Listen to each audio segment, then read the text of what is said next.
이제 어제 그 고위공직자 재산 이제 공개가 되면서 청와대며 국회며 이제 지금 뭐 네. 다들 이제 명단이 막 다 나오고 있습니다. 그렇습니까? 의원님 재산도 저희가 확인해 봤어요. 아 그러셨어요? 그 부동산 상임위, 그 국토위 등 네. 다주택 의원들이 많다. 다 포진이 되어 있다. 결국 그 청와대가 대통령 방침으로 이 부동산 정책과 관련해서는 다주택자는 배제하겠다라고 했는데 국회가 국토위 등을 비롯해서 국회의원들 여당 의원들을 봤더니 다주택자들이 포진해 있더라. 그러면 다주택자 국회의원들이 과연 정책 결정을 할 때 입법을 할 때 어떻게 하겠냐라는 게 너무 자명한 거지 않습니까? 사실 이제 근데 이제 국회의원들은 뭐 혼자서 그것을 완전히 결정하는 구조라고 하면은 그럴 수는 있는데 사실 정부가 되게 안을 가지고 그것에 대해서 논의를 하고 네. 합의를 찾아가는 지점이기 때문에 개인이 미칠 수 있는 영향은 조금 그렇게 크지 않다라고 생각을 합니다. 그럼에도 불구하고 만약에 이제 이런 것에 대한 국민적 대통령께서도 그랬잖아요. 0.00 몇 %의 의구심도 두지 않겠다라고 해서 저희가 하반기에 예를 들어서 원구성을 하거나 할 때는 지금 이제 부동산과 관련한 부동산이 정상화와 관련한 의지는 워낙 그 정부와 대통령께서 워낙 충만하시기 때문에 국회도 이제 화답하는 차원에서 그런 방식을 원내대표가 되시는 분은 고민하실 필요가 있다. 그러니까 국토위의 구성 네. 또는 이제 세제와 관련된 네. 그 재경위의 구성에서는 예.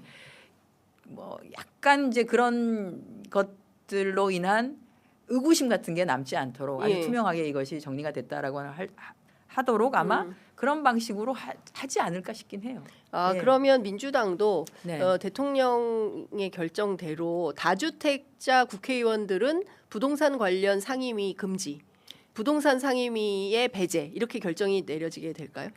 제가 이제 원내대표가 아니니 제가 그렇게는 못하지만 네. 아마 원내대표가 되시는 분은 어느 정도 고민을 하실 거라고 보고요. 네. 예, 고민을 하실 거라고 보고 그런 것들을 좀 만들고 가능하면 뭐 감안을 하시지 않을까 싶긴 합니다. 그것을 뭐 저희가 당론으로 정하자, 뭘 하자라고 하는 것은 또 어떤 의원님들을 약간 불법적인 것은 아닌데 합법적으로 그 부분을 하고 있는 상황인데 네. 조금 흔히 말하는 낙인 찍기가 될 가능성이 있어서 그것은 좀 맞지 않는 것 같고요.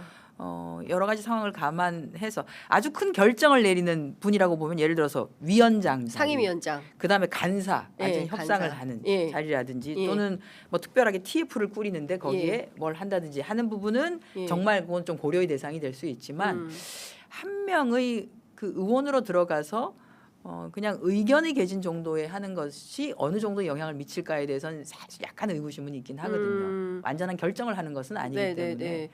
네, 그래서 에도 불구하고 예. 예. 예. 정부의 의지와 이제 청와대의 뭐 대통령님의 의지가 워낙 강하시고 하셔서 네. 아마 이제 하반기 원구성을 할 때 원내대표가 되시는 분들은 그런저러한 그 뭐 내용들을 통해서 조금 의원님들께 양해를 구하기도 하고 하는 방식으로 원구성을 하지 않을까라고 하는 생각은 해봅니다. 네. 예. 지금 당장 그 원내에 이제 상임위에 배분되어 있는 분들을 흔들지는 지금은 못하고 예, 지금은 불가하고 몇 달 예. 안 남았으니까 이제 그리고 실제 지금은 저희가 사실 이제 문제가 되는 게 국토소위거든요. 그렇죠, 국토소위는 또 소위위원장이 예. 우리가 아니고 저쪽이에요. 국민의힘. 김은혜 네. 안 열어주세요. 그래서 저희가 이제 한두 차례 열어주세요 하고는 그냥 전체 회의에서 예. 해가지고 결정해서 이번에도 예. 해서 그냥 올립니다. 국민의힘도 다주택자가 많은 거죠, 국토위에. 저희는 뭐 많겠죠. 예. 저희보다는 더 많을 거라고 봅니다. 그러니까 이게 이렇게 되면은 민의의 전당인데 국민의 얼굴을 닮은 입법이 되겠냐. 다수의 중산층과 서민의 정당을 그렇습니다. 표방하고 있는 더불어민주당도 알고 보니 다주택자가 너무 많고 이분들이 전부 다 또 그 국토위나 이런 데 가 있다고 한다면 정책의 순수성이라고 해야 될까요? 뭐 이런 것들을 의심받게 되니까 그 부분에 대해서는 뭐 원내 차원에서 대책이 네. 좀 마련이 되어야 되겠다라는 생각이 좀 들고 대체로 보면 근데 이제 여당은 정부의 의견을 많이 이렇게 받습니다. 수렴을 하죠. 예, 예. 수렴을 합니다. 그래서 그 의원님들 개개인이 법안을 낼 때는 자기 주장을 담아서 법안을 내긴 합니다만 그것이 정부와의 협의를 통해서 수정되는 과정 거의 대부분 정부가 이렇게 하는 것이 저희가 지금 봐서는 가장 좋은 방법입니다라고 음. 하면 그걸 다 받습니다. 네. 그렇기 때문에 오히려 여당 의원님들이 아주 크게 영향을 음. 그 관련해서 미치는 거는 어렵고요. 다만 이제 야당은 버틸 수가 있기 때문에 예. 버틸 수가 있기 때문에 이제 그렇게 하는데 그래서 상임위원장이 예를 들어서 그렇게 소위에서 정리가 안 될 때 예. 상임위 차원에서 그럼 전체회의로 가지고 와서 이걸 결정하겠습니다. 예. 라고 할 때 정부 의견을 충분히 담아서 상임위에서 결정하는 과정. 그래서 저희가 지금 이제 얘기 나오는 게 하반기에는 원구성할 때 우리가 충분하게 국민의힘과 협의는 하겠지만 음흠. 자꾸 이런 식으로 상임위 발목 잡기가 지속이 되면 100%. 그런 얘기들을 하고 있죠. 예, 예. 저 정청래 대표는 100%를 다 상임. 어, 저는 근데 그렇게 하고 평가받으면 되잖아요. 일로. 그렇습니다. 예. 근데 이제 협의를 좀 하긴 해야 됩니다. 저희 국회법에 따라서 협의를 예. 충분하게 좀 하고요. 하고 약속을 받고 네. 뭐 이렇게 하는데 뭐 그게 잘 약속이 안 되고 무용하지 않습니까? 사실은 좀 그런 게 정치권의 있죠. 약속이라는 좀 게 그런 게 늘, 있습니다. 예. 그렇게 있어서 저희도 하반기에는 어떤 방식이든지 좀 예. 원구성이 잘 되어서 예.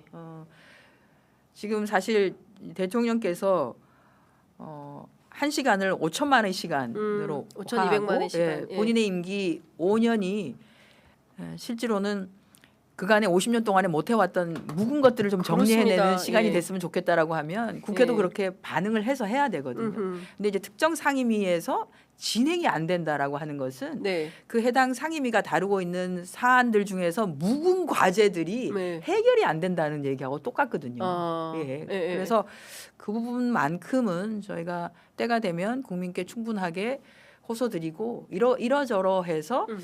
이렇게까지 할 수밖에 없음을